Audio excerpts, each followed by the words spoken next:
د جمعې مبارکه شپه د درود شریف مو هیر نشي. رسول الله صلی الله علیه وسلم فرمایي چې تاسو ما باندې درود شریف ډیر وایي، خو د جمعې په شپه او د جمعې په ورځ باندې په ما باندې بیا ډیر زیات درود وایي، کثرت پکې کوي په درود ویلو کې.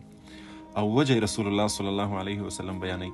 رسول الله صلی الله علیه وسلم فرمایي چې کم درود تاسو د جمعې په ورځ او د جمعې په شپه په ما باندې تاسو وایي، نو دا درود د فرشتو په ذریعه باندې ما ته را رسیږي. یعنی ته درود وایي، فرشته ډایرک واخلي، د هغې ډیوټي دا لګېدلې رسول الله صلی الله علیه وسلم ته ورسوي روضه اطهر ته. رسول الله صلی الله علیه وسلم فرمایي چې د کم امتی درود ما ته راورسیږي، نو فرشته د هغه نوم زما په مخ کې واخلي. فرمایي چې یا رسول الله صلی الله علیه وسلم، ستا پلاني امتی د پلاني زوی د پلاني وطن د پلاني کلي د پلاني ښار نه په تا باندې درود وویلو، نو رسول الله صلی الله علیه وسلم فرمایي چې زه د دغې امتی نوم اخلم او د هغې نه پس ورته په قبر اطهر کې دعا کوم، او د قیامت په ورځ به د دغې امتي زه شفاعت کوم. نو رسول الله صلی الله علیه وسلم